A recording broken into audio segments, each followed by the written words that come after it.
Dans cette vidéo et à travers un exemple, je vais expliquer les concepts clés d'un projet.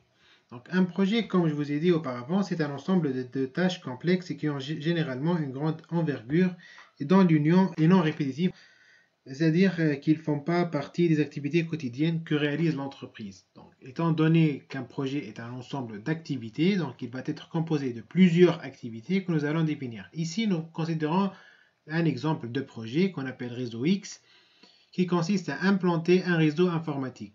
Nous avons toutes les tâches décrites dans ce tableau, par exemple la tâche A ou la tâche qui a un code A est la tâche d'évaluation initiale, la tâche B, l'élaboration de la structure du réseau, la tâche C, l'élaboration du plan de formation du personnel, etc. Pour chaque tâche, nous connaissons le prédécesseur immédiat. Par exemple, pour la tâche A, on n'a aucun prédécesseur immédiat. Pour la tâche B, nous avons un prédécesseur immédiat qui est la tâche A. Et ainsi de suite pour toutes les tâches. Nous connaissons aussi la durée déterministe de chaque tâche. Par exemple, la tâche A a une durée qui dure 5 jours. La tâche B a une durée qui est de 10 jours. La tâche C a une durée qui est égale à 3 jours. Maintenant, nous passons au concept clé pour expliquer ce que c'est un prédécesseur immédiat, un successeur immédiat, etc. Le prédécesseur immédiat est l'ensemble de tâches exécutées juste avant une autre. Par exemple ici, pour la tâche B, le prédécesseur immédiat est la tâche A. Pour la tâche C, le prédécesseur immédiat est la tâche A aussi. La tâche D, qui est la tâche d'analyse des coûts, ne pourra démarrer qu'après la finalisation des prédécesseurs immédiats, c'est-à-dire les tâches B et C. Regardons maintenant la représentation graphique de notre projet. Nous avons la tâche A, la tâche du début, ensuite les tâches B et C. Les tâches B et C ont un prédécesseur immédiat qui est la tâche A, c'est-à-dire que la tâche B ainsi que la tâche C ne peut débuter qu'après la finalisation de la tâche A. Ensuite, pour la tâche D, cette tâche a deux prédécesseurs immédiats qui sont les tâches B et C. C'est-à-dire que D ne peut démarrer qu'après la finalisation de B et C.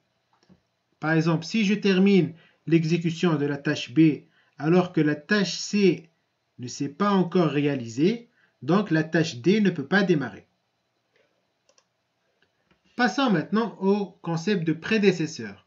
Les prédécesseurs sont des tâches exécutées à un certain moment avant une autre, mais pas immédiatement. Par exemple ici, pour la tâche D, les prédécesseurs immédiats sont B et C. Et B et C ont un prédécesseur immédiat qui est commun et qui est la tâche A.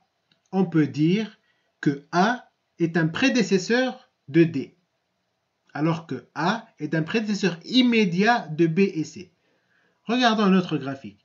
Ici, le A est un prédécesseur immédiat de B et C, c'est-à-dire c'est la tâche qui précède immédiatement B et C, mais A n'est pas un prédécesseur immédiat de D.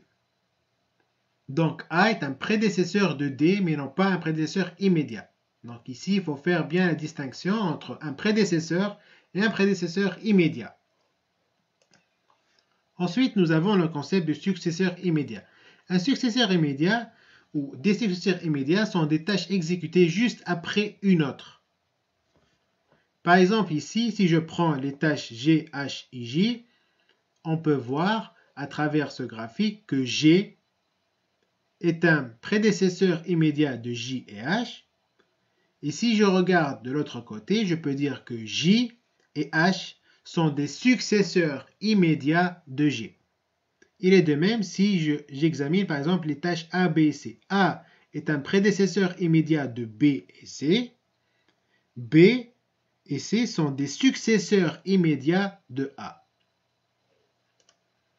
Passons maintenant au concept de successeur. Donc, c'est la même chose comme on a vu auparavant. Un successeur ou des successeurs sont des tâches exécutées à un certain moment après une autre, mais pas immédiatement.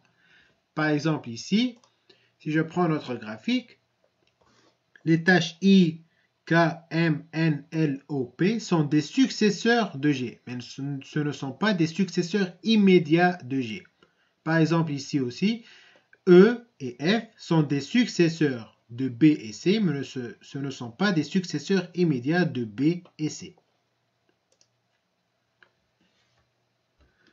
Le début d'un projet est constitué par les tâches qui n'ont pas de prédécesseur immédiat. Dans notre projet actuel, la tâche A est un prédécesseur immédiat d'autres tâches, par exemple les tâches B et C. La tâche A n'a pas de prédécesseur immédiat, donc c'est l'une des tâches qui constitue le début d'un projet. C'est la tâche de début du projet. Ensuite, nous allons voir la fin du projet. Donc le projet se termine par la dernière activité qui n'a pas de successeur immédiat, c'est-à-dire c'est la dernière tâche ou ce sont les dernières tâches d'un projet.